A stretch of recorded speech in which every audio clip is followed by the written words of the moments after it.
ఒకటి కరకపల్లి గ్రామం మరి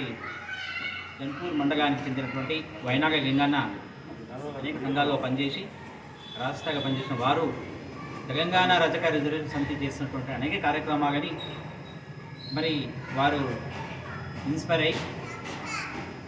చూసి తెలంగాణ రజక రిజర్వేషన్ సమితిలో చేస్తే జాతికి నా వలన ప్రయోజనం జరుగుతుందని చెప్పి ఆలోచించి వారు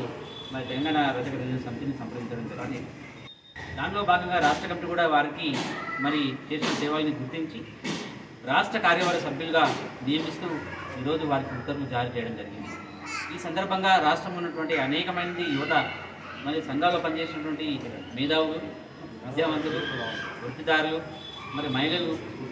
అదే అనేకమైనటువంటి రంగాల్లో ఉన్నటువంటి ప్రతి ఒక్కరు అడ్వకేట్స్, లాయర్, మరి కళాకారులు అందరూ కూడా తెలంగాణ రజక రిజర్వేషన్ సమితి చేసినటువంటి అనేక పోరాటాలకు మరి మద్దతు తెలుపుతూ మీ వంతుగా కూడా మరి సహకరిస్తూ సంఘం యొక్క కార్యక్రమాల్లో భాగస్వాములై మీరు కూడా దీంట్లో మరి భాగస్వాములై పనిచేయాలని చెప్పి ఈ సందర్భంగా తెలియజేసుకుంటూ మరి రానున్న రోజుల్లో ఎస్సీ రిజర్వేషన్ కోసం మనం అందరం తప్పకుండా పోరాటం చేయాలి. జాతి చైతన్యం కోసం, సంక్షేమం కోసం, వారి అభివృద్ధి కోసం తప్పకుండా మనం అందరం పాటుపడాల్సినటువంటి అవసరం ఎంతైనా ఉంది. మరి ప్రభుత్వం నుండి అనేక సంక్షేమ పథకాలు తీసుకొచ్చే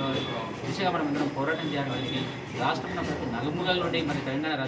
రిజర్వేషన్ సమితి చేసిన కార్యక్రమాలని మరి దృష్టిలో పెట్టుకొని అందరం భాగస్వాములై